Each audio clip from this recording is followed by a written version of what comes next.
Hello everyone, welcome to easy to go education. আমি হাসানুল হক। আজকে আমি নবম শ্রেণীর বিজ্ঞান অনুসন্ধানী পাঠ বইয়ের অধ্যায় 14 অর্থাৎ পরিবেশ ও ভূমিরূপ এই অধ্যায়টি নিয়ে আলোচনা করব। এই অধ্যায়ে আমরা যে বিষয়গুলো নিয়ে আলোচনা করব সেটি এক নজরে দেখে নেওয়া যাক। প্রথমত আমরা ভূগর্ভস্থ পানি, পানির ধরন, পানি কিভাবে সৃষ্টি হয় এবং পানির জলাধার নিয়ে আমরা বিস্তারিত আলোচনা করব। এরপর বিভিন্ন ধরনের ভূমির প্রতিরূপ সৃষ্টি কিভাবে হয়েছে সেগুলো নিয়ে আলোচনা করব। এবং ভূমিরূপ সৃষ্টিতে সংশ্লিষ্ট বিভিন্ন প্রক্রিয়া নিয়ে আমরা এরপর কথা বলবো। দেন আমরা ভূগর্ভস্থ প্রক্রিয়া এবং ভূবহিস্থ প্রক্রিয়া নিয়ে আলোচনা করব, অর্থাৎ এন্ডোজেনিক এবং এক্সোজেনিক বিষয়গুলো নিয়ে আলোচনা করব। এরপর আমরা বিভিন্ন প্রকার ভূমিরূপের গঠন, জীববৈচিত্র্যের ধরন, এইগুলো নিয়ে কথা বলবো। তারপর পর্বত, টিলা, পাহাড়, মালভূমি, সমতল ভূমি এগুলোর বৈশিষ্ট্য কি বা এগুলো কিভাবে গঠিত হলো, এইগুলো সব বিস্তারিত আলোচনা করার চেষ্টা করব। তো আর দেরি না করে চলুন শুরু করা যাক। প্রথমত আহ ভূগর্ভস্থ পানি নিয়ে আমরা কথা বলবো। তার আগে আমরা নিশ্চয়ই জানি যে পৃথিবীর প্রায় 70 ভাগই হচ্ছে পানি এবং 30 ভাগ হচ্ছে স্থলভাগ। এই 70 ভাগের বেশি পরিমাণ মূলত হচ্ছে পানি। আর যে বাকি যে 30 ভাগ ভাগ স্থলভাগ রয়েছে, এই 30 ভাগ স্থলভাগেও আবার বিভিন্ন ধরনের নদী নালা, খাল বিল ইত্যাদি রয়েছে। অর্থাৎ আমরা বুঝতে পারতেছি যে পৃথিবীর বেশিরভাগ অংশটাই হচ্ছে মূলত জলাভূমি। এই জল জলাভূমির যদি আমরা 100% হিসাব করি, 100%-এর মধ্যে প্রায় 98% হচ্ছে লোনা পানি, অর্থাৎ লবণাক্ত পানি, যেগুলো উৎস মূলত হচ্ছে সাগর মহাসাগর। এবং বাকি যে 2% থাকে সেটা হচ্ছে স্বাদু পানি। এই 2% পানিকে যদি আমরা 100 ভাগ ধরে নিই, তাহলে এর প্রায় 69 ভাগই হচ্ছে বরফ বা হিমবাহ, যেগুলো পৃথিবীর উত্তর এবং দক্ষিণ মেরুতে রয়েছে। এবং বিভিন্ন ধরনের উচ্চ পর্বতশৃঙ্গে এই ধরনের 69% আহ স্বাদু পানি রয়েছে। আর 30% স্বাদু পানি হচ্ছে ভূগর্ভস্থ পানি, যেগুলো মাটির নিচ থেকে পাই আমরা। এবং বাকি যে 1% সেটা হচ্ছে নদী নালা এবং খাল, মেঘ, বৃষ্টি এইসব উৎস থেকে আমরা পাই। তোমরা হয়তো বা চিন্তা করেছো যে হয়তো নদী নালাতে কিংবা বৃষ্টির মাধ্যমে অনেক বেশি পরিমাণে স্বাদু পানি আসলে উৎপত্তি হয়। আসলে সে কথাটি ভুল। খুব কম পরিমাণে আমরা আসলে নদী নালা এবং খাল, মেঘ, বৃষ্টি এইসব ক্ষেত্রে আমরা খুব কম পরিমাণে স্বাদু পানি পাই। বেশিরভাগ স্বাদু পানি আসলে বরফ হয়ে বা হিমবাহ অবস্থায় রয়েছে উত্তর এবং দক্ষিণ মেরুতে। আবার আমরা যে বলেছি যে 1% নদী নালা, খাল, বিল এবং বিভিন্ন বৃষ্টির পানি, এই 1% পানি আবার 3টি ভাগে ভাগ হয়। এখানে মূলত 1% পানির মধ্যে যে বৃষ্টি পানিটা বলতে আছে, সেই বৃষ্টি পানিটা মূলত 3 ভাগে ভাগ হয়। সেই 3 ভাগে ভাগ হওয়া পানি আবার 3 ভাবে আহ পরিবাহিত হয়। আমরা এখন এই বৃষ্টির পানি 3টা ভাগে কিভাবে পরিবাহিত হয় সেটা নিয়ে একটু কথা বলার চেষ্টা করব। প্রথমত আমরা যখন বৃষ্টিপাত হতো, এটা কি সাধারণত বর্ষাকালে বৃষ্টিপাতটা বেশি হয়, তখন যখন স্থলভাগের উপর বৃষ্টিপাতটা হয়, তখন এই 3টা ঘটনা মূলত ঘটে। প্রথমত হচ্ছে গাছের ডালপালা এবং হচ্ছে গাছের যে কাণ্ড, এগুলো বেয়ে পানি অনেক সময় মাটিতে এসে পৌঁছে। একে বলা হয় উদ্ভিদের পৃষ্ঠস্থ প্রবাহ বা থ্রো ফ্লো। অর্থাৎ গাছপালা তার ডালপালা, পাতা এবং তার কাণ্ড বেয়ে যে পানিটা আসলে আমাদের পৃথিবীতে এসে পৌঁছায় বা ভূপৃষ্ঠে এসে পৌঁছায়, সেই পানিটাকে বলা হয় উদ্ভিদের পৃষ্ঠস্থ প্রবাহ বা থ্রো ফ্লো। এছাড়াও বৃষ্টির পানির মোটা অংশ বা বড় একটা অংশ কিন্তু বিভিন্ন ভূপৃষ্ঠের উপর দিয়ে নদী নালায় চলে যায় এবং সেখান থেকে নদী নালার মাধ্যমে নদীগুলো সাগরে মিশে এবং আলটিমেটলি সাগরে চলে যায়। এই যে নদী নালার পানিগুলো সাগরে চলে যাওয়া, অর্থাৎ আমাদের বৃষ্টি পড়ার পরে সেগুলো ভূপৃষ্ঠের উপর দিয়ে নদী নালা এলো, সেখান থেকে সাগর, এই যাওয়ার প্রক্রিয়াটাকে বলা হয় হচ্ছে সারফেস রান অফ কিংবা পৃষ্ঠতলীয় প্রবাহ। যেহেতু এটা আমাদের ভূমির উপর দিয়ে বেয়ে তারপরে নদী নালাতে হয়ে তারপর সাগর হয়ে যাচ্ছে, এজন্য সেটাকে আসলে পৃষ্ঠতলীয় প্রবাহ বলা হয়। আবার আরেক ভাগ হচ্ছে মাটির ভেতর প্রবেশ করে, যেটাকে বলা হয় ইনফিল্ট্রেশন, অর্থাৎ অনুপ্রবেশ। এখানে আহ, যে ঘটনা ঘটে যে ঘটনাটি ঘটে সেটা হচ্ছে পানি মাটির অভ্যন্তরস্থ ক্ষুদ্র ক্ষুদ্র ফাঁকা স্থানে সঞ্চিত হয়, যা গাছ তার প্রয়োজন মতো গ্রহণ করতে পারে। এইভাবে আসলে তিনটা ভাগে পানি ভাগ হয়ে যায়। এরপর অবশিষ্ট যে পানিগুলো থাকে সেই পানিগুলো আসলে মাটির ভিতরে যে শিলার ফাঁকা স্থান রয়েছে বা ফাটলগুলো রয়েছে সেগুলোর মধ্য দিয়ে সে ভূগর্ভস্থ পানি হিসেবে স্টোর হয়। তাহলে এভাবে আহ মাটি বা শিলার অভ্যন্তরে ফাটল বা ক্ষুদ্র ক্ষুদ্র ফাঁকা স্থানগুলো সম্পূর্ণ পানি দিয়ে পূর্ণ হয়ে যায়। আর যদি এই ভূঅভ্যন্তরে প্রবেশ করার সময় কোনো এরকম কোনো স্তরের মধ্যে পানিটা আটকা পড়ে, মানে অপ্রবেশ্য শিলার স্তর যদি সেখানে পাওয়া যায়, অর্থাৎ পানিটা নিচে নামতে পারছে না, সেইখানে পানিটা অনেকটা জমা হয়ে থাকে। এবং এই যে জমা হয়ে থাকা, এইটাকে বলা হয় একুইফার। অর্থাৎ পানির ভূঅভ্যন্তরে প্রবেশ করার সময় যদি সেখানে কোনো অপ্রবেশ্য শিলা স্তরে পৌঁছায়, তখন সেই পানি কিন্তু আর গভীরে যেতে পারে না, এবং এই গভীরে যেতে না পারার কারণে সেই শিলা স্তরের উপরে অবস্থিত শিলা বা অবক্ষেপের ক্ষুদ্র ক্ষুদ্র ছিদ্র বা ফাটলের মাঝে পানিগুলো কিন্তু জমা হতে থাকে। এর ফলে যে ভূগর্ভস্থ জলাধার তৈরি হয় তাকে তাকে বলা হয় একুইফার। আর এই যে একুইফার গুলো রয়েছে এগুলো আসলে মূলত বিভিন্ন শিলার মধ্যে প্রচুর ফাঁকা স্থান থাকায় তার মধ্যে পানি প্রবেশ এবং সংরক্ষিত থাকতে পারে বলে বেলে পাথর, চুনা পাথর এইসব স্তর মূলত একুইফার হিসেবে কাজ করে। আমরা এরপরে নিশ্চয়ই একুইফার সম্পর্কিত আরো বিস্তারিত জানবো। এক্ষেত্রে আমরা দেখতে পাচ্ছি যে একুইফার গুলো মূলত দুই ধরনের: উন্মুক্ত একুইফার এবং আবদ্ধ একুইফার। তোমরা চিত্রের মধ্যে দেখতে পাচ্ছ যে উন্মুক্ত অ্যাকুইফার হচ্ছে অপেক্ষাকৃত ভূপৃষ্ঠের উপরের দিকে অবস্থান করে, এবং আবদ্ধ অ্যাকুইফার অপেক্ষাকৃত নিচের দিকে অবস্থান করে। আর উন্নত অ্যাকুইফারের ক্ষেত্রে বিভিন্ন ধরনের শিলা, বালি এবং বিভিন্ন ধরনের মাটির ফাঁক দিয়ে পানিগুলো সহজেই নিচে জমা হতে পারে বলে উন্মুক্ত অ্যাকুইফারে পানি শোষণ হয়ে গেলেও আবারও বৃষ্টি বা অন্যান্য পানির সোর্স থেকে কিন্তু উন্মুক্ত অ্যাকুইফার পানি ফিল আপ করতে পারে। কিন্তু আবদ্ধ একুইফারের উপরে একটি অপ্রবেশ্য স্তর থাকায় সহজে পানি ভূপৃষ্ঠ থেকে নিচের দিকে জমা হতে পারে না এবং সহজে বেরো হতে পারে না। তো এটাকে বলা হয় আবদ্ধ একুইফার।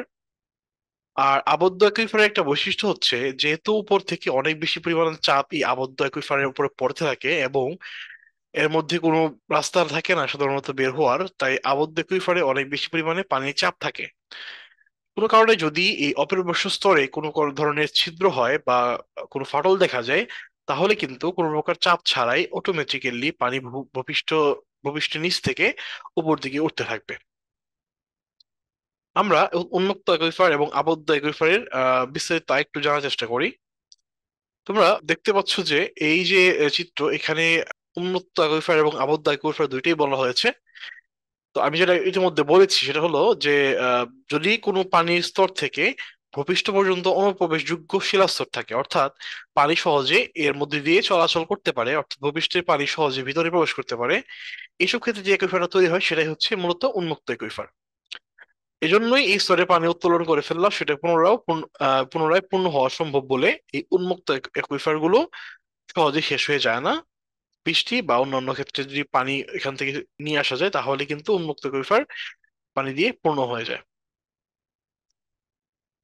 তবে যদি কোনো কারণে উন্মুক্ত কৈফারের ক্ষেত্রে বাধা প্রদান করা হয় পানি নিচের দিকে যাওয়ার জন্য, যেমন হচ্ছে বিভিন্ন ধরনের অতিরিক্ত কলকারখানা এবং বাসাবাড়ি নির্মাণ, এবং অনেক বেশি পরিমাণে যদি এখানে স্থাপনা নির্মাণ করা হয়, তাহলে কিন্তু বৃষ্টি এবং আদার্স সোর্সের যে পানিগুলো আছে সেগুলো কিন্তু আমাদের মাটির নিচের স্তরে সে ঢুকতে পারে না বা কম ঢুকতে পারে। এই জন্য পানির স্তর বা উন্মুক্ত কৈফারের স্তর কিন্তু আস্তে আস্তে শুকিয়ে যায় বা আস্তে আস্তে নিচে নেমে যায়। এটা অবশ্যই একটা খারাপ দিক, কারণ হচ্ছে এভাবে যদি পানি নিচের স্তরে না যেতে পারে, অর্থাৎ উন্মুক্ত অ্যাকুইফারে ঢুকতে না পারে, তাহলে একসময় দেখা যাবে যে খুব কম দূরত্বে আমরা পানি পাচ্ছি না। সুতরাং আমাদেরকে পানি পাওয়ার জন্য অনেক বেশি পরিমাণে ড্রিলিং করতে হবে ভূপৃষ্ঠের নিচে, নতুবা পানযোগ্য পানি কিন্তু আমরা পাবো না। আবার আবদ্ধ অ্যাকুইফারের ক্ষেত্রে কিন্তু এটা আমরা ইতিমধ্যে বলেছি যে এটি উন্মুক্ত অ্যাকুইফারের থেকেও আরো নিচে অবস্থান করে। আর আবদ্ধ অকুইফারটা থাকে মূলত একটি অপ্রবেশ্য স্তরের নিচে, যার কারণে উপর থেকে সরাসরি পানি শিলা স্তরের মধ্য দিয়ে ভিতরে প্রবেশ করতে পারে না। এবং যদি কোনো কারণে এর মধ্যে কোনো ছিদ্র দেখা যায় তাহলে অনেক বেগে পানিটা ভূপৃষ্ঠের নিচ থেকে উপরের দিকে উঠতে থাকে এবং কোনো বল প্রয়োগ করতে করতে হয় না। আর এই যে পানি অটোমেটিক বের হয়ে আসা, যদি কোনো ফাটল থাকে তাহলে যে আবদ্ধ অ্যাকুইফার থেকে উপরের দিকে পানি বের হয়ে আসা, এই পদ্ধতিটা, এই ঘটনাটাকে বলা হয় আর্টেসিয়ান কূপ বা আর্টেসিয়ান ওয়েল। এ পর্যায়ে চলো জেনে নেওয়া যাক বিভিন্ন ধরনের ভূমিরূপ কিভাবে সৃষ্টি হয়। আমরা জানি পৃথিবীর বিভিন্ন অঞ্চল বিভিন্ন ধরনের বিশিষ্টতা বহন করে, অর্থাৎ এক এক অঞ্চল এক এক ধরনের বৈশিষ্ট্য বহন করে। আমরা পৃথিবীতে বিভিন্ন ধরনের ভূমিরূপ দেখতে পাই, যেমন মরুভূমি হয়, মরুভূমি, হিমাবহ, বা কোনো কোনো দেশে উঁচু উঁচু পর্বত থাকে, কোথাও কোথাও উপত্যকা থাকে, এবং অনেক ক্ষেত্রে দেখা যায় যে মহাসাগরের নিচে অনেক খাদ, হ্রদ বা আগ্নেয়গিরি দেখতে পাই আমরা। এবং অনেক অনেক দেশের মধ্যে আমরা কিছুদিন পর পরে বিভিন্ন ধরনের আগ্নেয়গিরির উদ্গীরণ দেখতে পাই। অর্থাৎ এক এক বিশ্বের এক এক ধরনের দেশে এক এক ধরনের ভূমিরূপ আমরা দেখতে পাচ্ছি, বা এক এক ধরনের ভূমির বৈশিষ্ট্য আমরা দেখতে পাচ্ছি। ঠিক তেমনি বাংলাদেশের বিভিন্ন অঞ্চলের ক্ষেত্রে আমরা বিভিন্ন ধরনের ভূমিরূপ দেখতে পাই। ভূমিরূপ গুলোর মধ্যে প্রথমত আমরা যদি চিন্তা করি যে সিলেট অঞ্চলের কথা, অর্থাৎ বাংলাদেশের উত্তর পূর্ব অঞ্চলের কথা, সেখানে আমরা সাধারণত পাহাড় এবং টিলা এই জাতীয় এই জাতীয় ভূমিরূপ খুব বেশি দেখতে পাই। আবার সিলেট, কিশোরগঞ্জ এই অঞ্চলে আবার আমরা হাওর অঞ্চল খুব বেশি পরিমাণে দেখতে পাই।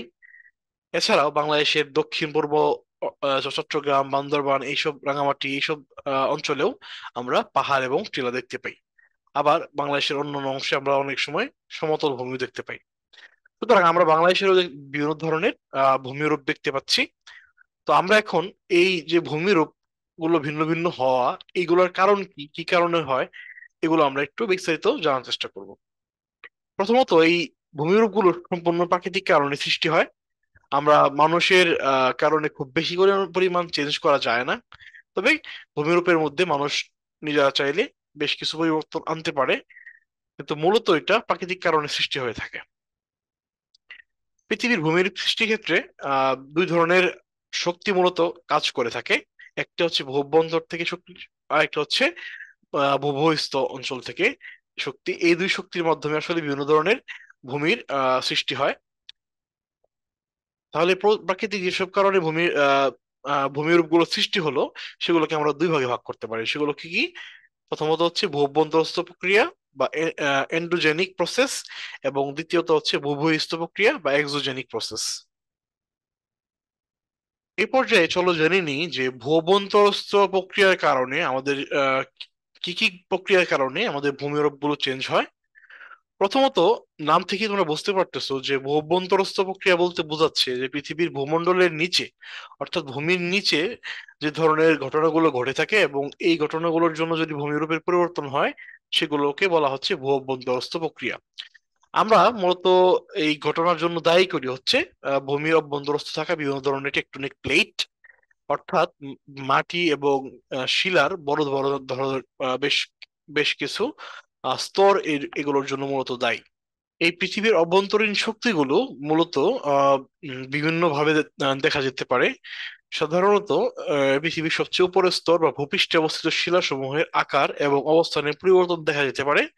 অথবা এমন হতে পারে যে ভূপৃষ্ঠের যে অভ্যন্তরস্থ অঞ্চল রয়েছে সেখানে আগ্নেয়গিরি তৈরি করার জন্য ম্যাগমা সঞ্চিত থাকে, সেগুলো বের হয়ে আগ্নেয়গিরি সৃষ্টি করতে পারে।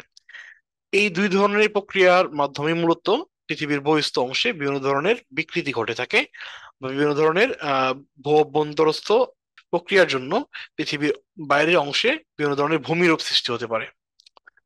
এখন আমরা ভূঅভ্যন্তরস্থ এই প্রক্রিয়াগুলোকে প্রধানত দুইটা ভাগে ভাগ করব। একটি হচ্ছে বলের প্রভাবজনিত বিকৃতি, আর একটি হচ্ছে আগ্নেয়গিরি সংক্রান্ত বিকৃতি। তার আগে তোমরা অনেক জায়গাতেই দেখবে এই অধ্যায়ে যে শিলা কথাটি উল্লেখ করা রয়েছে। এই শিলা মূলত কি বোঝায় সেটা একটু ক্লিয়ার করে দিই। শিলা হলো একটা প্রাকৃতিকভাবে গঠিত কঠিন পদার্থ, যা খনিজ পদার্থের সমন্বয়ে তৈরি। অনেকটা পাথরের মতো বা পাথর জাতীয় খনিজ, যেগুলো ভূমিতে সাধারণত পাওয়া যায়, সেগুলোকে বলা হয় মূলত শিলা। কিন্তু সব পাথরকে আমরা শিলা বলতে পারবো না। যেসব পাথর মূলত হচ্ছে বিভিন্ন ধরনের খনিজের সমন্বয়ে গঠিত হয়, সেগুলোকে আমরা শিলা বলি। তো এখন বলের প্রভাবজনিত বিকৃতিগুলো কিভাবে কিভাবে ঘটে, চলো আমরা সেগুলো আরেকটু বিস্তারিত জেনে নিই। এখন আমরা আলোচনা করবো হচ্ছে বলের প্রভাবজনিত বিকৃতি, অর্থাৎ আমরা ভূপৃষ্ঠের উপর যদি উপযুক্ত বল প্রয়োগ করি বা কোনো কারণে যদি ভূপৃষ্ঠের উপর অনেক বেশি পরিমাণে বল প্রযুক্ত হয়, তাহলে কিন্তু ভূপৃষ্ঠের আকার এবং আকৃতির পরিবর্তন ঘটে, এবং ভূপৃষ্ঠে থাকা শিলারও আকার এবং আকৃতির পরিবর্তন ঘটে। এখন এই যে ভূপৃষ্ঠের শিলাগুলোর আকার আকৃতি পরিবর্তন এটা কতটুকু হবে বা কোন দিকে পরিবর্তনগুলো ঘটবে, সেগুলো আসলে ডিপেন্ড করে হচ্ছে সংকোচন এবং প্রসারণ বলের উপরে। সংকোচন বা প্রসারণ বলের ক্ষেত্রে যখন আমরা দুই দিক থেকে কোনো একটা শিলাগুলোকে আমরা দুই দিক থেকে প্রযুক্ত বল দিব, অর্থাৎ চাপ দিব, তখন কিন্তু তোমরা চিত্রে দেখতে পাচ্ছ যে এরকম এরকম একটা শেপে ওই শিলাগুলোর আকৃতি পরিবর্তন হয়ে যাবে। তো এই শিলাগুলোর আকৃতি পরিবর্তন হওয়ার এই ঘটনাগুলো সাধারণত দুই ধরনের হয়ে থাকে। একটাকে বলা হয় হচ্ছে ভাঁজ বা ফোল্ডিং, এবং আরেকটাকে বলা হয় চ্যুতি বা ফল্টিং। তো এখন তোমরা যে চিত্রটি দেখতে পাচ্ছ এটি মূলত হচ্ছে ভাঁজ। আমরা দেখতে পাচ্ছি যে অনেকটা সোজা কোনো বস্তুকে যখন খুব বেশি পরিমাণ চাপ দেওয়া হয় তখন যেরকম আকৃতি ধারণ করে বা যে ধরনের ভাঁজ আমরা দেখতে পাই, অনেকটা সেই ধরনেরই ঘটনা ঘটে মাটির স্তরের ক্ষেত্রে। তো মাটির বিভিন্ন স্তর এবং শিলার আকৃতি যখন এরকম হয়ে যায় তখন উঁচু অংশগুলোকে বলা হয় এন্টিক্লাইন, এবং যে নিচু অংশগুলো রয়েছে সেগুলোকে বলা হয় সিনক্লাইন। আর এন্টিক্লাইন গুলো মূলত বিভিন্ন ধরনের পাহাড় পর্বত এবং বড় বড় পাহাড় পর্বতের জন্য দায়ী, এবং সিনক্লাইন গুলো মূলত বিভিন্ন ধরনের নদী নালা এগুলোর জন্য দায়ী। অর্থাৎ যেখানে আমাদের সংকোচন প্রসারণ ঘটেছে এবং সেখানে অপেক্ষাকৃত নিচু গুলোতে মূলত নদী নালা তৈরি হয়, এবং উঁচু অঞ্চলগুলোতে মূলত বিভিন্ন ধরনের পাহাড় পর্বত তৈরি হয়ে থাকে। আমি ইতিমধ্যে তোমাদেরকে বলেছি যে এই বলের প্রভাবজনিত বিকৃতিগুলো আসলে দুই ধরনের ঘটনা ঘটতে পারে। ভাঁজও ঘটতে পারে, এবং আমি আবারও বলেছিলাম যে চ্যুতিও ঘটতে পারে। তো প্রথমত ভাঁজ নিয়ে আমরা একটু কথা বলি। ভাঁজ, কখন ভাঁজ তৈরি হয়? সাধারণত কোনো একটা ভূপৃষ্ঠের অন্তরস্থ কোনো শিলার উপর যখন বিপরীতমুখী আমরা বল প্রয়োগ করব বা বিপরীতমুখী সংকোচন বল সাধারণত দেখা যায়, তখন এই ধরনের ভাঁজের তৈরি হয়। তো এই উঁচু অংশের ভাঁজগুলোকে বলা হয় এন্টিক্লাইন বা পাহাড়, এবং নিচু অংশের আহ ভাঁজগুলোকে বলা হয় সিনক্লাইন বা উপত্যকা। তাহলে মালভূমি হলো উঁচু সমতল বা আংশিক তরঙ্গায়িত ভূমি, চারদিকে খাড়া ঢালযুক্ত।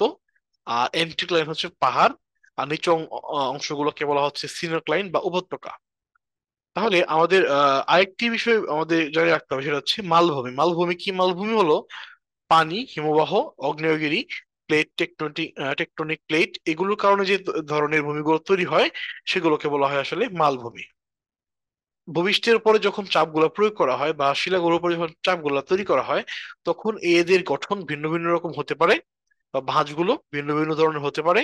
এগুলো সম্পূর্ণ ওই ওই অঞ্চলের ভূপৃষ্ঠের মাটির গঠন এবং ওই অঞ্চলের ভূপৃষ্ঠের প্লেটগুলোর গঠনের উপর ভিত্তি করে, এবং কত বলে ওই শিলাগুলোর উপরে বল প্রয়োগ করা হচ্ছে, পরস্পর বিপরীতমুখী বল প্রয়োগ করা হচ্ছে, সেটার উপরও নির্ভর করে।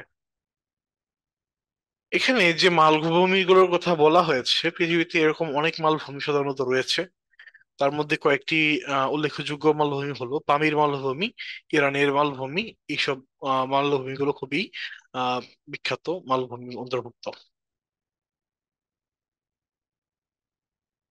আর মালভূমি ছাড়া আমরা যদি উপত্যকার উদাহরণ দেখতে চাই বা সিনক্লাইনের উদাহরণ দেখতে চাই, সেগুলার উদাহরণগুলো হচ্ছে যেমন গঙ্গা নদীর উপত্যকা একটি সিনক্লাইনের উদাহরণ, আবার তিব্বত হচ্ছে মালভূমির উদাহরণ, এবং হিমালয় হলো এন্টিক্লাইনের উদাহরণ। কারণ হিমালয় হচ্ছে এই ভাঁজ করা অংশের উপরের দিকের অংশটুকু, এবং আহ সিনক্লাইন হচ্ছে গঙ্গা নদীর উপত্যকা অর্থাৎ নিচু অংশের অঞ্চলগুলোকে সিনক্লাইন বা উপত্যকা বলা হচ্ছে।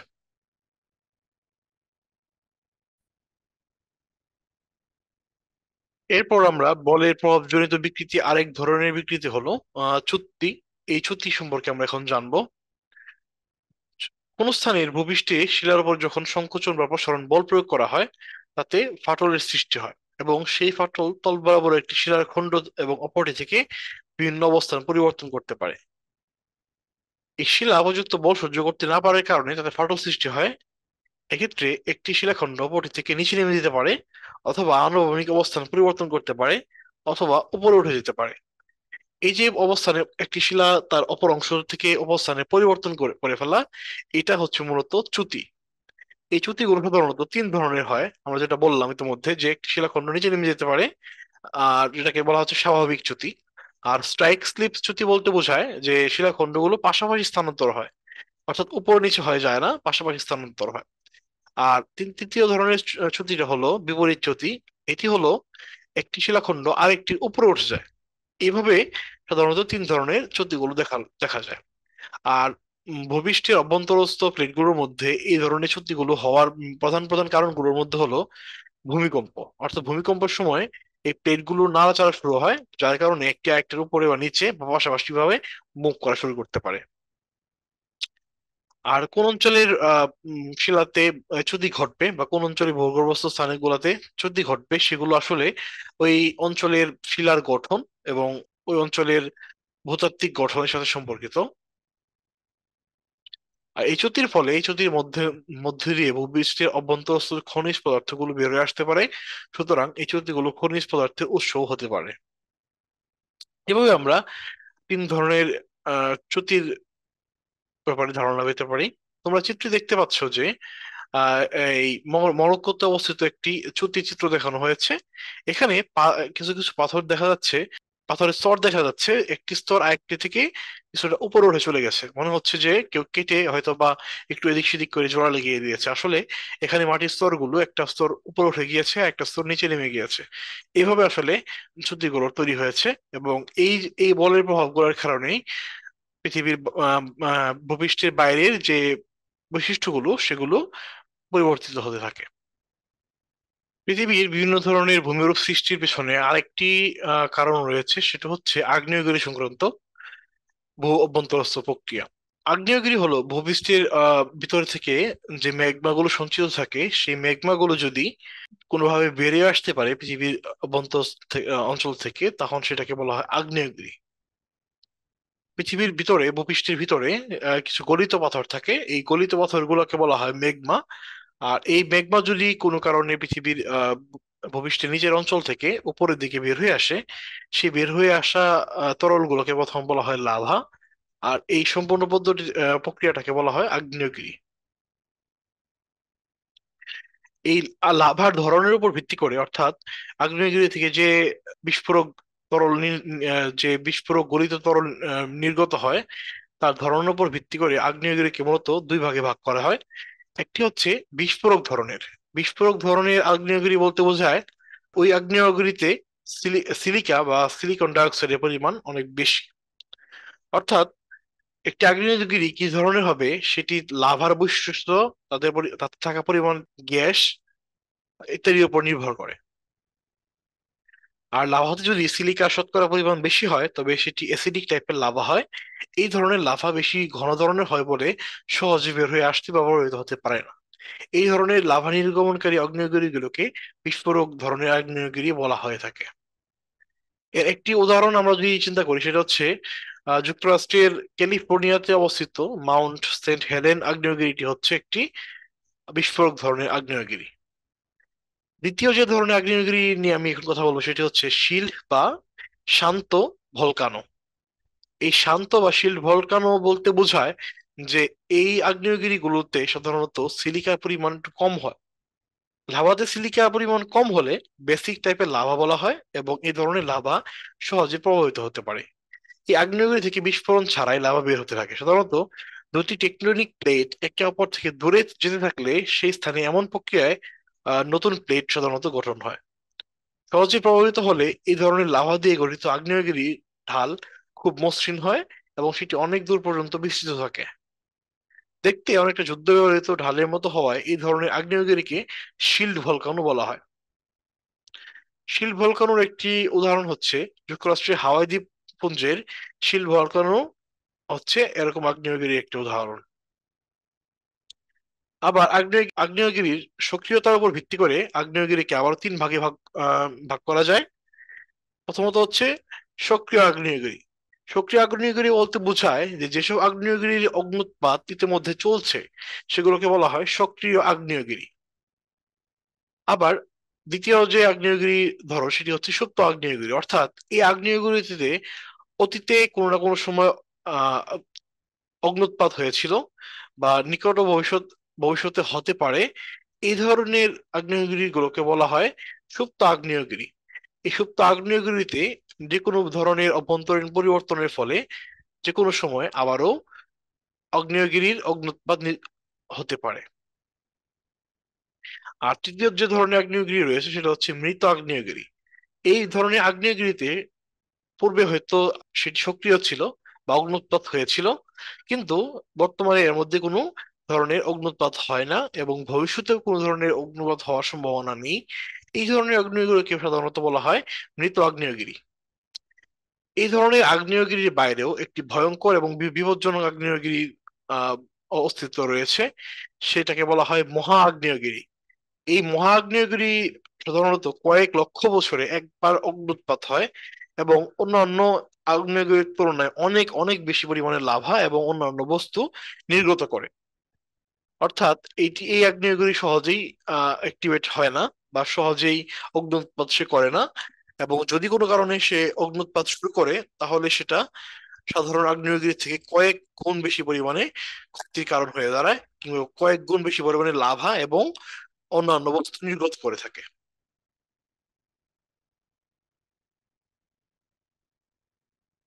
এই ধরনের মহাআগ্নেয়গিরি যদি একবার অগ্ন্যুৎপাত শুরু হয় তাহলে সেটা সারা পৃথিবীকেই প্রভাবিত করতে পারে। এখন আমরা এই এই ধরনের আগ্নেয়গিরি সাধারণত কয়েক লক্ষ বছরে যেহেতু অগ্নুৎপাত হয়, এবং যখন অগ্নুৎপাত শুরু হয় তখন এত বেশি পরিমাণে অগ্নুৎপাত হয় যে সারা পৃথিবীকেই এটা এটা প্রভাবিত করতে পারে। এ পর্যায়ে আমরা আরো এক ধরনের আগ্নেয়গিরি জানার চেষ্টা করব, সেটি হচ্ছে সামুদ্রিক আগ্নেয়গিরি। এই নাম থেকে তোমরা ধরতে পারছো যে সমুদ্রের মাঝখানে কখনো যদি কোনো আগ্নেয়গিরি আহ, তৈরি হয় তখন সেটাকে বলা হয় সামুদ্রিক আগ্নেয়গিরি।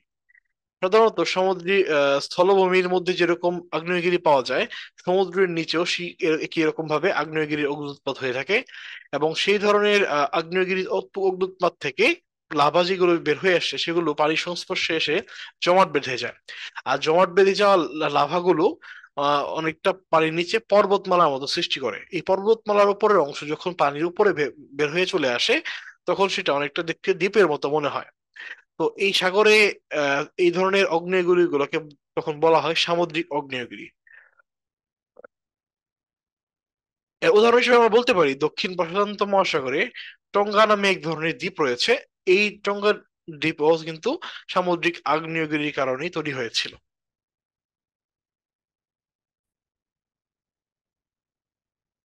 এখন আমরা জানবো যে ভূবহিস্থ যেসব প্রক্রিয়ার জন্য আহ ভূমির বিভিন্ন রূপ সৃষ্টি হয়, অর্থাৎ ভূমিরূপ সৃষ্টি হয়, সেগুলো আমরা এখন জানার চেষ্টা করব।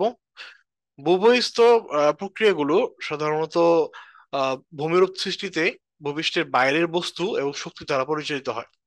যে সকল বস্তু দ্বারা এই প্রক্রিয়া সংঘটিত হয় তাদেরকে বলা হয় এজেন্ট। ভূবহিস্থ প্রক্রিয়ার ক্ষেত্রে পানি, বাতাস এবং বরফ এই তিনটি এজেন্ট সাধারণত কাজ করে। আর এই প্রক্রিয়ায় বা ভূবহিস্থ প্রক্রিয়ায় তিনটি মূল ধাপ রয়েছে। প্রথমটি হচ্ছে ক্ষয় কার্য, দ্বিতীয় হচ্ছে পরিবহন, তৃতীয় হচ্ছে অবক্ষেপণ। এখন আমরা এই তিনটি মূল ধাপের বিস্তারিত জানার চেষ্টা করব। তবে তার আগে বলিনি, এই তিনটি ধাপের প্রতিটি ধাপেই কিন্তু বিভিন্ন ধরনের ভূমিরূপ তৈরি হয়। কোথাও কোথাও কোনো ধরনের এজেন্ট দ্বারা এই তিনটি ধাপে ভূমিরূপ গঠিত হবে তা নির্ভর করে সেই স্থানের অবস্থান এবং জলবায়ুর উপর। যেমন যেসব স্থানে প্রচুর পরিমাণে পানি রয়েছে এবং যেসব স্থানে বৃষ্টিপাতের পরিমাণও অন্যান্য স্থানের তুলনায় অনেক বেশি, সেসব স্থানে ভূমিরূপ সৃষ্টির জন্য পানি গুরুত্বপূর্ণ এজেন্ট হিসেবে কাজ করে। আবার যেসব স্থানে আহ পানির অভাব থাকে, যেমন মরুভূমির কথা যদি আমরা চিন্তা করি, তাহলে কিন্তু সেক্ষেত্রে বাতাস এজেন্টের ভূমিকা পালন করে। আবার অতি ঠান্ডা অঞ্চলে বরফ কিন্তু এজেন্ট হিসেবে কাজ করতে পারে। এ পর্যায়ে আমরা ভূবহিস্থ প্রক্রিয়ার যে তিনটি মূল ধাপ রয়েছে সেগুলোর প্রথম ধাপ অর্থাৎ ক্ষয় কার্য এর সম্পর্কে বিস্তারিত জানবো। এরপর যথাক্রমে পরিবহন এবং অবক্ষেপণ নিয়ে আমরা বিস্তারিত আলোচনা করব। প্রথমত, এই ক্ষয় কার্য শব্দ দিয়ে আমরা বুঝতে পারছি যে এখানে বোঝা যাচ্ছে যে কোনো প্রকার শিলার ক্ষয় হওয়া বা চূর্ণ হয়ে যাওয়া, এই ধরনের কোনো অর্থ। এই প্রক্রিয়াতে সাধারণত ভূপৃষ্ঠের শিলা বিভিন্ন প্রক্রিয়ায় চূর্ণ বিচূর্ণ হয়ে এজেন্ট দ্বারা অন্য স্থানে অপসারিত হয়। এই ভূপৃষ্ঠে বিভিন্ন ধরনের শিলা সাধারণত তিনটি প্রক্রিয়ায় বিচূর্ণী ভবন হতে পারে। একটি হচ্ছে ভৌত বিচূর্ণী ভবন, দ্বিতীয়টি হচ্ছে রাসায়নিক বিচূর্ণী ভবন, এবং তৃতীয়টি হচ্ছে জৈব বিচূর্ণী ভবন।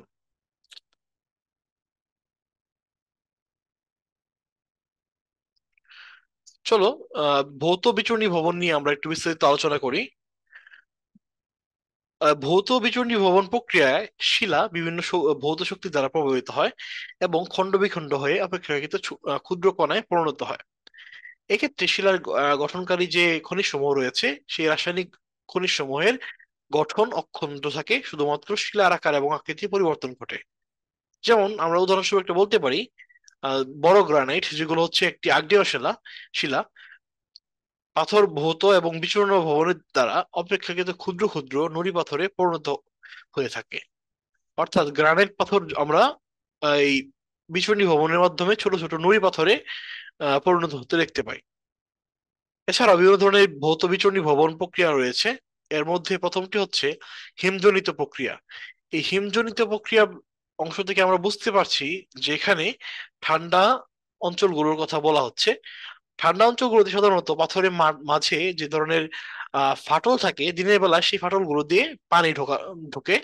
তারপর রাতে যখন ওই অঞ্চলের তাপমাত্রা অনেক কমে যায়, তখন সেই পানিগুলো কঠিন বরফে পরিণত হয়। আর আমরা জানি কোনো একটা নির্দিষ্ট আয়তনের পানি যখন বরফে পরিণত হয়, তখন তার আয়তনে বৃদ্ধি পায়। এই আয়তনে বৃদ্ধি পাওয়ার কারণে সে ওই যে পাথরটার ভিতরে সে ঢুকেছে, সেই পাথরের উপরে সে অনেক পরিমাণ চাপ আহ প্রয়োগ করতে থাকে। এই চাপ তৈরি হওয়ার জন্য ভিতরে একটা শক্তি যেহেতু প্রয়োগ করা হচ্ছে, সুতরাং পাথরটি ফাটল তৈরি হয় সেখানে। আবার দিনের বেলায় সূর্যের তাপে সেই বরফ গলে আবার পানিতে পরিণত হয়। রাতে এই যে ফাটলটা তৈরি হলো, সেই তৈরিকৃত বড় ফাটলে আরো অধিক পানি প্রবেশ করে। এরপর আবারও এর মধ্যে আরো ফাটলের তৈরি হয়। এইভাবে ক্ষুদ্র ক্ষুদ্র ক্ষুদ্র ক্ষুদ্র অংশের ফাটলগুলো মাধ্যমে বড় বড় শিলা ভেঙে ভেঙে ক্ষুদ্র ক্ষুদ্র শিলাতে পরিণত হতে পারে।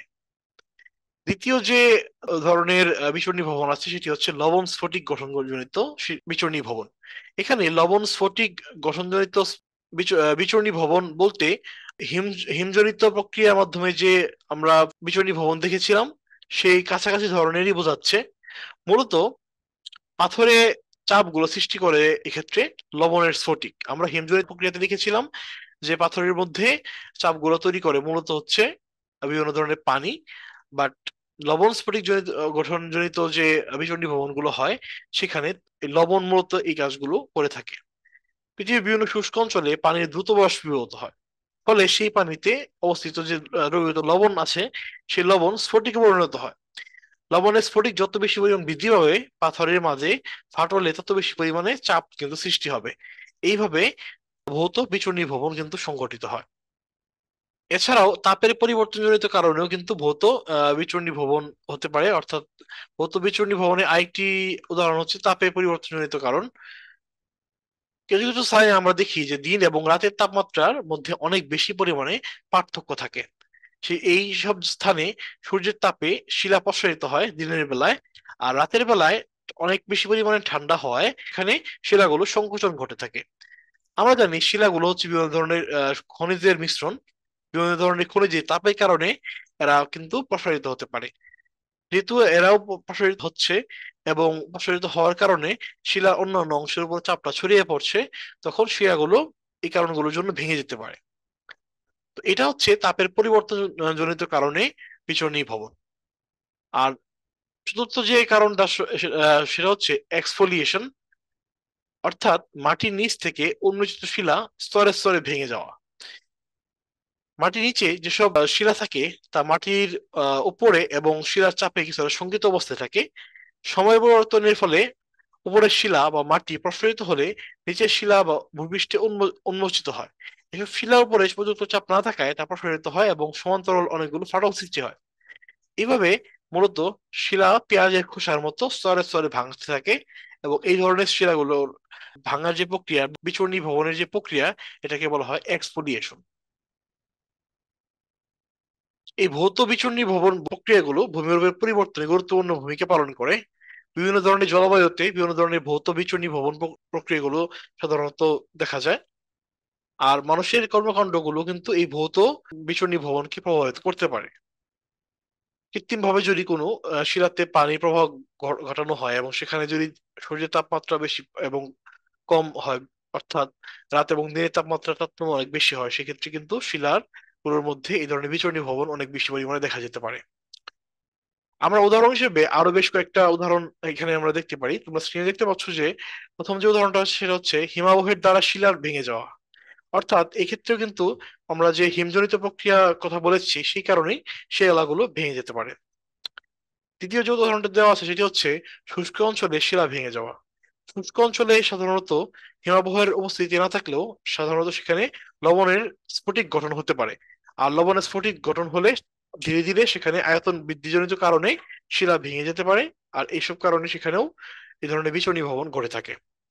আবার তৃতীয় যে উদাহরণটা দেওয়া হয়েছে সেটা হচ্ছে তাপ এর পার্থক্যজনিত কারণে বিচলনী ভবন। অর্থাৎ কোথাও যদি দিন এবং রাতের তাপমাত্রার পার্থক্য অনেক বেশি হয়, সেখানে এই ধরনের বিচলনী ভবনগুলো ঘটে থাকে। আর সর্বশেষ উদাহরণটা হচ্ছে পেঁয়াজের খোসার মতো শিরা স্তরে স্তরে ভেঙে যাওয়া। এটা হচ্ছে মূলত এক্সফোলিয়েশনের উদাহরণ, আমরা এটার মধ্যে এখানে এই কথাটা বলে এসেছি। এরপর আমরা যে বিচণ্ডী ভবনগুলো নিয়ে কথা বলবো সেটা হচ্ছে রাসায়নিক বিচণ্ডী ভবন। রাসায়নিক বিচণ্ডী ভবনগুলোর মধ্যে সংজ্ঞা যদি বলতে হয় সেটা তাহলে হচ্ছে যে রাসায়নিক প্রক্রিয়া দ্বারা শিলা যদি বিচূর্ণ হয় তাহলে সেটাকে বলা হবে রাসায়নিক বিচণ্ডী ভবন। এক্ষেত্রে শুধুমাত্র শিলাগুলো যে আকারে পরিবর্তন হয় তাই নয়, বরং রাসায়নিক গঠনেও কিন্তু শিলাগুলো পরিবর্তিত হতে থাকে। রাসায়নিক বিক্রিয়ার সঙ্গে সঙ্গে রাসায়নিক বিষয় ভবনও কিন্তু বিভিন্ন রকম হয়। যেমন জারণ, পানি যোজন, আর্দ্র বিশ্লেষণ, অম্লীয় বৃষ্টি। জারণ বলতে বোঝাচ্ছে বায়ু এবং পানিতে দ্রবীভূত অক্সিজেন শিলায় খনিজের সাথে যদি বিক্রিয়া করে নতুন পদার্থের সৃষ্টি করে তখন সেটাকে বলা হবে জারণ। সাধারণত ধাতব খনিজ সমূহ এই প্রক্রিয়ায় অক্সাইড এবং হাইড্রোক্সাইডে পরিণত হয়। সেক্ষেত্রে নতুন পদার্থ পূর্বের খনিজের তুলনায় গঠনগতভাবে দুর্বল হয় এবং সহজে ভেঙে যায়। রাসায়নিক বিচরণী ভ্রমণের বিভিন্ন ধরনের মধ্যে দ্বিতীয় যে ধরনটি রয়েছে সেটা হচ্ছে পানি যোজন। এখানে শিলা গঠন করে এই খনিজ সমূহ পানির সঙ্গে বিক্রিয়া করে একাধিক নতুন যৌগ গঠন করতে পারে। যেমন গ্রানাইট শিলার মধ্যে অবস্থিত একটি খনিজ হলো ফেন্সবার্গ, পানির সঙ্গে বিক্রিয়া করে তা অপেক্ষাকৃত নরম ক্লে বা কাদা বা সিলিকা বালুতে পরিণত হয়।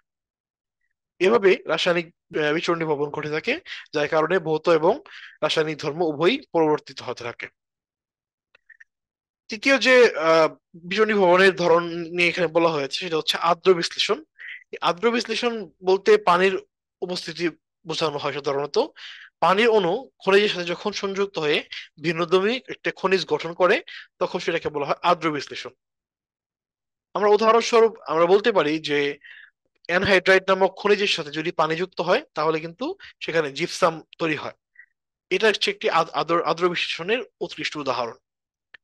এছাড়াও অম্লীয় বৃষ্টি বা অম্লীয় বিক্রিয়াজনিত কারণেও কিন্তু এই ধরনের রাসায়নিক বিচরণী ভবন হতে পারে। আমরা জানি অম্লীয় বৃষ্টি বলতে বোঝায় যখন বৃষ্টি পানির পিএইচ এর মান কমে যায়, অর্থাৎ বৃষ্টির পানি যদি অ্যাসিডিক হয়ে যায় তখন যে বৃষ্টিটা হয় সেখানে কিন্তু অম্লীয় বৃষ্টি তৈরি হয়। সাধারণত বায়ুতে অবস্থিত কার্বন ডাই অক্সাইড বৃষ্টি পানির সাথে সংযুক্ত হয়ে দুর্বল কার্বনিক অ্যাসিডে পরিণত হয়। মানে এই অ্যাসিড কার্বন জাতীয় পানি পরবর্তীতে শিলার সাথে বিক্রিয়া করে কার্বন ডাই অক্সাইড গ্যাস তৈরি করে এবং সেই শিলাগুলোকে ক্ষয় করে ফেলে। অর্থাৎ এখানে একটি রাসায়নিক বিক্রিয়া ঘটছে এবং তার ভৌত অবস্থারও একটি পার্মানেন্ট চেঞ্জ হয়ে যাচ্ছে। এভাবে অম্লীয় বৃষ্টির কারণেও কিন্তু রাসায়নিক বিচরণী ভবন ঘটতে পারে। এরপর আমরা যে বিচরণী ভবন নিয়ে আলোচনা করবো সেটা হচ্ছে জৈব বিচরণী ভবন। এই জৈব বিচরণী ভবন সাধারণত উদ্ভিদ এবং প্রাণীর বিভিন্ন কার্যক্রমের দ্বারা শিলা চূর্ণ বিচূর্ণ করার প্রক্রিয়াটাকে বলা হয়। সাধারণত কিছু কিছু উদ্ভিদ রয়েছে যেগুলো পাথরের উপর জন্মায়। এই উদ্ভিদগুলোর শিকড় পাথরের ভিতরের দিকে প্রবেশ করে তার আয়তন বৃদ্ধির কারণে পাথরগুলোর মধ্যে ফাটল তৈরি করতে পারে। আর এসব উদ্ভিদের শিকড় পাথরের গায়ে চাপ সৃষ্টি করার কারণে এটি আস্তে আস্তে আর গভীরে প্রবেশ করে এবং ফাটলগুলো বৃদ্ধি করে। এই ফাটলগুলোর কারণে পাথরগুলো বড় বড় পাথরগুলো টুকরো টুকরো হয়ে ছোট ছোট টুকরায় পরিণত হয়। এইভাবে বিচূর্ণী ভবন গুলো সাধারণত ঘটে থাকে। উদাহরণ হিসেবে তোমরা দেখতে পারো যে আমরা অনেক সময় বিভিন্ন পুরাতন বাড়ির দেয়ালে আমরা দেখেছি যে বিভিন্ন ধরনের বট গাছের তৈরি হইতে, এই বট গাছের শিকড়গুলো দেয়ালের ভিতরে প্রবেশ করার কারণে দেয়ালের মধ্যে এক ধরনের ফাটল তৈরি হয়। এই প্রক্রিয়াটাকে কিন্তু বলা হচ্ছে জৈব বিচূর্ণ ভবন। এসব গাছের শিকড়ের কারণে আসলে ভবনের দেয়ালে বা ছাদে ফাটল সৃষ্টি হয়। ছোট ছোট অণুজীব এই শিলা কিন্তু ক্ষয় করতে পারে। সো জৈব বিচূর্ণী ভবনের ক্ষেত্রে ছোট ছোট অণুজীবের দায়ও কিন্তু অনেকটাই রয়েছে। এছাড়াও যে সকল অণুজীব এই ধরনের শিলাক্ষয়ের ক্ষেত্রে সাহায্য করে, সেগুলো এক ধরনের রাসায়নিক নিঃসরণ করে। এই রাসায়নিক নিঃসরণের কারণে ওই ওই স্থানের শিলাগুলোর বিচূর্ণী ভবন অনেক বেশি দ্রুত গতির হয়ে থাকে। এ পর্যায়ে আমরা পরিবহন নিয়ে আলোচনা করব। আমরা ইতিমধ্যে দেখেছি যে বিভিন্ন ধরনের বিচরণী ভবন প্রক্রিয়ার মাধ্যমে বড় বড় শিলাগুলো অপেক্ষাকৃত ক্ষুদ্র ক্ষুদ্র শিলায় পরিণত হয় বা চূর্ণ বিচূর্ণ হয়ে যায়। এই বিচরণী ভবনের পরে পানি, বায়ু অথবা বরফ দ্বারা এই অবক্ষেপ যেগুলো তৈরি হয়েছিল সেগুলো কিন্তু পরিবাহিত হয়। এক্ষেত্রে অবক্ষেপ কি দ্বারা পরিবহিত হচ্ছে তার উপরে এই পরিবহনের গতিগুলো নির্ভর করে। যেমন নদীতে যে পানিগুলো মাধ্যমে অবক্ষেপ গুলো পরিবহিত হয় সেগুলো কিন্তু দ্রুত সংঘটিত হয়। অপরদিকে বরফ বা হিমবাহের দ্বারা যে পরিবহনগুলো হয় সেগুলো অনেক ধীর গতিতে হয়। এবং বায়ুর গতিবেগের সাথে যে ধরনের অবক্ষেপ হয় সেগুলোর গতিও কিন্তু পরিস্থিতি ভেদে ভিন্ন ভিন্ন ধরনের হতে পারে। তাহলে পরিবহনের এজেন্টের উপর ভিত্তি করে আমরা কত বড় আকারের অবক্ষেপ হবে সেটা নির্ধারণ হয়। আমরা উদাহরণস্বরূপ বলতে পারি, যেমন পাহাড়ি নদীগুলোতে আমরা অনেক বড় বড় ধরনের পাথরের টুকরা দেখতে পাই। কারণ হচ্ছে সেখানে পানির স্রোত এবং গতি অনেক বেশি থাকে এবং হিমবাহতেও বড় বড় আকারের পাথর পরিবাহিত হতে পারে। আবার বায়ুর ঘনত্ব পানির তুলনায় 1000 ভাগের 1 ভাগ হওয়ায় তা বড় আকারের অবিক্ষেপ পরিবহন করতে পারে না, বরং সেখানে অতি ক্ষুদ্র আকারের অবিক্ষেপ যেগুলো ধূলকণার আকৃতিতে থাকে সেগুলো পরিবহিত হয় বায়ুর মাধ্যমে। এই পরিবহনগুলো কয়েক কিলোমিটার থেকে কয়েকশো কিলোমিটার কিংবা কয়েক হাজার কিলোমিটার পর্যন্ত হতে পারে। অর্থাৎ এক মহাদেশের কোনো একটি বিচূর্ণীভূত শিলার অংশ অন্য মহাদেশে চলে যেতে পারে। তো এই পদ্ধতিগুলোকে বলা হচ্ছে পরিবহন। এবার আমরা জানবো যে অবক্ষেপণ বলতে বলতে মূলত কি বোঝায়। এই আমরা ইতিমধ্যে আলোচনাগুলো করলাম, অর্থাৎ পানি, বায়ু এবং বরফের দ্বারা পরিবহন ঘটে।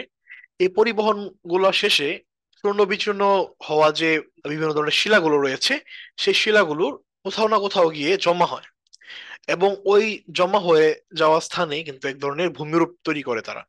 এই ভূমিরূপ গুলো তৈরি হয়ে বিভিন্ন ধরনের ভূমি গঠন করে, যেমন নদীর যে পলিগুলো বহন করে সেই পলিগুলো বহন করে তারা প্লবন ভূমি গঠন করে। আবার সমুদ্রে নদীর পানি যেখানে মেশে সেখানে বদ্বীপ তৈরি হয়। ঠিক তেমনি বাংলাদেশের উপর দিয়ে এরকম শত শত নদী যাওয়ার কারণে এবং এই নদীগুলো ধীরে ধীরে সাগরে মিশার কারণে সে উত্তর অঞ্চলের বিভিন্ন জায়গা থেকে অনেক অনেক চূর্ণ বিচূর্ণ ভূমিত পলিগুলো নিয়ে এসেছে, অর্থাৎ চূর্ণ বিচূর্ণ হওয়া বিভিন্ন ধরনের শিলা নিয়ে আসায় ধীরে ধীরে বাংলাদেশ নামক যে বর্তমান দেশটি, এই দেশটি তৈরি হয়েছে। এই জন্য বাংলাদেশকে পৃথিবীর একটি অন্যতম বদ্বীপ বলা হয় এবং পৃথিবীর সবচেয়ে বড় বদ্বীপ কিন্তু এই বাংলাদেশই। তোমরা চিত্রের ডান দিকে দেখতে পাচ্ছ যে বাংলাদেশ এবং ভারতের কিছু অঞ্চল যেখানে বঙ্গোপসাগরের সাথে মিলিত হয়েছে। এই অঞ্চলগুলোতে সাধারণত নদীগুলো এসে সাগরের সাথে মেলার কারণে নদীগুলো যে চূর্ণীভূত যে পলিগুলো রয়েছে বা যে শিলাগুলো রয়েছে সেগুলো বয়ে সে নিয়ে আসে এবং নিয়ে আসার কারণে এখানে এসে জমা হয় এবং জমা হওয়ার কারণে এখানে নতুন নতুন চরের সৃষ্টি হয় বা নতুন নতুন এখানে ভূমির সৃষ্টি হয়। এভাবে এই বাংলাদেশ নামক দেশটির সৃষ্টি হয়েছিল। এরপর আমরা যে বিষয়টি নিয়ে জানবো সেটা হচ্ছে বিভিন্ন ভূমিরূপে জীববৈচিত্র্যের ধরনও ভিন্ন ভিন্ন কিভাবে হতে পারে। আমরা ইতিমধ্যে ভিন্ন ভিন্ন ধরনের ভূমিরূপ দেখে এসেছি। মালভূমি দেখে এসেছি, আমরা সমতল ভূমি দেখে এসেছি, মরুভূমি দেখে এসেছি। এরকম ভিন্ন ভিন্ন ধরনের ভূমিরূপ আমরা দেখে এসেছি। এই ভিন্ন ভিন্ন ধরনের ভূমিরূপের ক্ষেত্রে কিন্তু জীব বৈচিত্র্যের ধরনও ভিন্ন ভিন্ন রকম হয়ে থাকে এবং জলবায়ু এবং পরিবেশেও ভিন্ন ভিন্ন হয়ে থাকে। এই জলবায়ু পরিবেশ ভিন্ন ভিন্ন হয়ে থাকার কারণে এর জীবজগতের উপরও অনেক প্রভাব ফেলে থাকে। যেমন আমরা যদি একটি মরুভূমির কথা চিন্তা করি, মরুভূমির ক্ষেত্রে সাধারণত জলবায়ুটা হয় শুষ্ক, অর্থাৎ বাতাসে জলীয় বাষ্পের পরিমাণ খুবই কম থাকে। এই জলীয় বাষ্পের পরিমাণ খুব কম থাকার কারণে সেখানে সাধারণ কোনো উদ্ভিদ সেখানে বেঁচে থাকতে পারে না। এজন্য মরুভূমিতে গাছপালা নেই বললেই চলে। খুব আহ অল্প সংখ্যক কিছু উদ্ভিদ যেগুলো পানি নিজস্ব ব্যবস্থায় সংরক্ষণ করে রাখতে পারে, সেই সকল সেই সকল উদ্ভিদ শুধুমাত্র মরুভূমিতে বেঁচে থাকতে পারে, যেমন ক্যাকটাস। এছাড়া মরুভূমিতে সব ধরনের প্রাণী কিন্তু বেঁচে থাকে না। যেসব প্রাণী পানির একটি নির্ধারিত একটা ব্যবহার করতে পারে, যেমন উট, ইঁদুর, সাপ, এসব প্রাণী সাধারণত মরুভূমিতে বেঁচে থাকতে পারে। অন্যান্য প্রাণী কিন্তু মরুভূমিতে বেঁচে থাকতে পারে না। উট সাধারণত মরুভূমিতে কি করে, তারা বৃষ্টির সময় বা কোনো পানি উৎস থেকে পানি পান করে নিজের ভিতরে সাধারণত জমা করে রাখে, এবং পরবর্তীতে সেই মরুভূমিতে যখন পানি পাওয়া যায় না তখন কিন্তু তার প্রয়োজন মতো পানি সে ব্যবহার করতে পারে। এর মাধ্যমে আমরা দেখতে পারি যে আসলে আহ জীবজগতের ভিন্নতা তৈরি হয় সাধারণত ভূমিরূপ চেঞ্জ হওয়ার সাথে সাথে। অর্থাৎ ভূমিরূপ যেরকম থাকবে, জীবজগৎ গুলোর প্রাণীগুলো কিন্তু সেরকম ভাবে তারা খাপ খাইয়ে নেয়। দ্বিতীয় যে উদাহরণটি এখানে দেখতে পাচ্ছ সেটা হচ্ছে পাহাড়। আমরা তোমরা বিভিন্ন টিভি শোতে বা বিভিন্ন ভিডিওতে দেখে থাকবে যে দুর্গম যেখানে মানুষ পর্যন্ত যেগুলোতে উঠতে পারে না, যেসব পাহাড়ে উঠতে পারে না, সেখানে বিভিন্ন ধরনের চিতাবাঘ কিংবা ছাগল, এসব প্রাণীগুলো সেখানে বসবাস করে। এদের শারীরিক গঠন এবং আবহাওয়াজনিত পরিবেশ কারণে ওরা ওইখানে বড় হয়ে ওঠে এবং ওই পরিবেশের সাথে খাপ খাইয়ে নেয়, এবং ওরা বড় বড় বিভিন্ন ধরনের পাহাড় পর্বতের চূড়া পর্যন্ত উঠে যেতে পারে। অর্থাৎ জলবায়ু এবং পরিবেশ ভিন্ন রকম হওয়ার সাথে সাথে তাদের অভিযোজন করার ক্ষমতাও কিন্তু অনেক বেশি বেড়ে গিয়েছে। আর সমতল ভূমিতে আমরা সাধারণত বিভিন্ন ধরনের জলবায়ু দেখতে পাই। কোথাও শুষ্ক, কোথাও আর্দ্র, কোথাও কোথাও বা খুবই আহ, উষ্ণ, এবং কোথাও আমরা খুবই ঠান্ডা দেখতে পাই। সুতরাং এটা কিন্তু ভিন্ন ভিন্ন ধরনের জীব বৈচিত্র্য বহন করে সমতল ভূমিতে।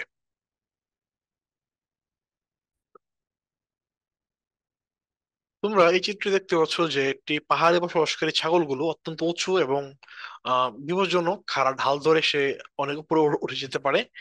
বেশি উঁচু পর্বতসমূহ এবং পৃথিবীর শীত প্রধান স্থানসমূহে কিন্তু আবার বরফে আচ্ছাদিত থাকে, তাই সেখানে যে গাছগুলা জন্মায় সেগুলা কিন্তু কোনাকাটা হয়ে থাকে। এক্ষেত্রে আমরা ইউরোপিয়ান দেশগুলোতে যখন আমরা বিভিন্ন ধরনের বরফ পড়তে দেখি বা তুষারপাত দেখি, তখন দেখতে পাবে যে গাছগুলো এরকম ভাবে তৈরি হয়েছে যেন উপরে তুষার পড়ার সাথে সাথে সেসব স্থানের তুষারগুলো নিচে ঝরে পড়তে পারে। এইভাবে সেসব স্থানীয় প্রাণীদের শীত সহনশীলতাও কিন্তু অনেক বেশি হয়, কারণ তাদের চামড়ার নিচে পুরো চর্বির স্তর থাকে এবং বাইরে লম্বা লোম থাকে। এইসব কারণে তাদের শীত খুব কম অনুভূত হয়। পৃথিবীর শীতল এবং পাহাড়ি স্থানগুলোতে বসবাসকারী প্রাণীদের মধ্যে অন্যতম হচ্ছে তুষার চিতা, এশিয়ান কন্ডর, লম্বা শিংয়ের ভেড়া, আইবেক্স, পাহাড়ি গরিলা, লিংস ইত্যাদি। আর সমতল ভূমি পৃথিবীর বিভিন্ন স্থানে থাকলেও সেখানে বিভিন্ন ধরনের জলবায়ু লক্ষ্য করা যায়। এই সেই অংশের জলবায়ু অনেকটা অক্ষাংশের উপর নির্ভর করে, অর্থাৎ পৃথিবীতে তার অবস্থানের উপর নির্ভর করে। তাই সমতল ভূমিতে এক এক জায়গায় এক এক রকম জলবায়ু লক্ষ্য করা যায়। এরই মাধ্যমে আমাদের এই অধ্যায় 14 এর আলোচনাগুলো শেষ হলো। আশা করছি এই অধ্যায়ের আলোচনা যেগুলো আজকে করা হলো তার মাধ্যমে তোমরা অনেক বেশি উপকৃত হয়েছো। আমরা একবার রিকেপ করে আসি আজকে আমরা কি কি আহ, পড়াশোনা করলাম এই চ্যাপ্টারে। প্রথমত আমরা ভূগর্ভস্থ পানির উৎস এবং এদের নিঃশ্রেণী সৃষ্টিগুলো দেখে এসেছি। এরপর আমরা দেখে এসেছি যে পানিগুলো কিভাবে ভূগর্ভস্থ পানিতে পরিবহন হয় এবং কিভাবে ভূগর্ভে পানিগুলো জমা হয়। তারপরে আমরা এই ভূগর্ভস্থ পানি জমা হওয়ার দুইটি স্তর, উন্মুক্ত অ্যাকুইফার এবং আবদ্ধ অ্যাকুইফার নিয়ে আলোচনা করেছি। তারপর আমরা বাংলাদেশের বিভিন্ন রকম ভূমিরূপ নিয়ে কথা বলেছি এবং বিশ্বের বিভিন্ন ভূমিরূপ নিয়ে কথা বলেছি, এবং ভূমিরূপগুলো তৈরি হওয়ার জন্য বেশ কিছু প্রক্রিয়া ঘটে থাকে ভূবন্তরে। সেগুলোর প্রধান হচ্ছে বলির প্রভাবজনিত বিকৃতি এবং আগ্নেয়গিরি সংক্রান্ত বিকৃতি। এইগুলো আমরা আরো ডিসকাস করেছি। এই বলের প্রভাবজনিত বিকৃতির ক্ষেত্রে আমরা দেখেছি যে দুই ধরনের বল সাধারণত কাজ করে, সংকোচন বল এবং প্রসারণ বল। আর এই সংকোচন প্রসারণ বলের কারণে বিভিন্ন ধরনের ভাঁজের তৈরি হয়, ভাঁজের উপরের অংশ বিভিন্ন ধরনের পাহাড় তৈরি হয়, এবং ভাঁজের নিচের অংশে বিভিন্ন ধরনের উপত্যকা তৈরি হয়। এছাড়াও দেখেছি যে বলের প্রভাবজনিত বিকৃতি আরেকটি হলো চ্যুতি। সেটা হচ্ছে বিভিন্ন ধরনের শিলার মাঝ বরাবর ফাটল তৈরি হয়। যার কারণে একটি শিলা আরেকটি শিলার উপরে চলে আসে বা উপেক্ষিত নিচে চলে যায়, অথবা ডানে বামে বিভিন্ন দিকে মুভমেন্ট করার কারণে এদের বিচ্যুতি ঘটে থাকে। এরপর আমরা দেখেছি যে আগ্নেয়গিরি সংক্রান্ত অভ্যন্তরস্থ প্রক্রিয়া, যেখানে ম্যাগমা চেম্বার থেকে আগ্নেয়গিরি কোনো একটা ভেন্ট হয়ে পৃথিবীর উপরে বের হয়ে আসে, এবং এর অনেক ধরনের প্রকারভেদ আমরা পড়েছি। এরপরে আমরা দেখেছি সামুদ্রিক আগ্নেয়গিরি, অর্থাৎ সমুদ্রের মাঝখানে যদি কোনো আগ্নেয়গিরি হয় সেগুলো সামুদ্রিক আগ্নেয়গিরি হয়, আর এগুলোর কারণে বিভিন্ন ধরনের দ্বীপ তৈরি হয়। এরপর দেখেছি বিভিন্ন ভূবহিঃস্থ প্রক্রিয়া। এই ভূবহিঃস্থ প্রক্রিয়ার মধ্যে ক্ষয় কার্য, পরিবহন এবং অবক্ষেপণ নিয়ে আমরা পড়েছি। ক্ষয় কার্য অর্থাৎ বিভিন্ন ধরনের আমরা শিলা যেগুলো দেখতে পাই সেগুলো কিন্তু বিচূর্ণী ভবন হয়, অর্থাৎ ছোট ছোট টুকরায় পরিণত হয়। সেগুলো তিন ধরনের ছিল আমরা দেখেছি: ভৌত বিচূর্ণী ভবন, রাসায়নিক বিচূর্ণী ভবন, জৈব বিচূর্ণী ভবন। এগুলোর কারণ কি, কিভাবে গঠন হয় উদাহরণ সহ আমরা ব্যাখ্যা করেছি। এরপর আমরা রাসায়নিক বিচূর্ণী ভবন নিয়ে কথা বললাম এবং জৈব বিচূর্ণী ভবন নিয়েও কথা বলেছি। এবং শেষে আমরা পরিবহন নিয়ে কথা বলেছি, যে এই ধরনের বিচূর্ণীভবন হওয়ার পরে যে বিচূর্ণীভূত কণাগুলো রয়েছে সেগুলো কিভাবে পরিবর্তিত হয়, পরিবাহিত হয় বাতাস, পানি এবং বরফের মাধ্যমে, সেগুলো এখানে বলা হয়েছে। এবং বিভিন্ন ভূমিরূপে জীববৈচিত্র্যের ধরনও যে ভিন্ন ভিন্ন হয় এবং তাদের অভিযোজন ক্ষমতাও যেন যে ভিন্ন ভিন্ন হয়, সেগুলো নিয়ে আমরা সর্বশেষ এই চ্যাপ্টারে কথা বলেছি। আশা করি তোমাদের এই চ্যাপ্টারের ধারণাগুলো ক্লিয়ার হয়ে গিয়েছে। এরপরে যদি তোমাদের মনে কোনো ধরনের সংশয় বা কোনো ধরনের কোশ্চেন থাকে, এই ভিডিওর কমেন্ট বক্সে সেগুলো জিজ্ঞেস করতে পারো। আমরা চেষ্টা করবো, সর্বোচ্চ চেষ্টা করবো যেন তোমাদের কনফিউশন গুলো দূর করে দেওয়া যায়। সবাইকে মনোযোগ ধরে এই ভিডিওটি দেখার জন্য অনেক অনেক ধন্যবাদ। পরবর্তী ভিডিও দেখার জন্য আমন্ত্রণ রইল। আজকের মতো এখানেই শেষ। আল্লাহ হাফেজ।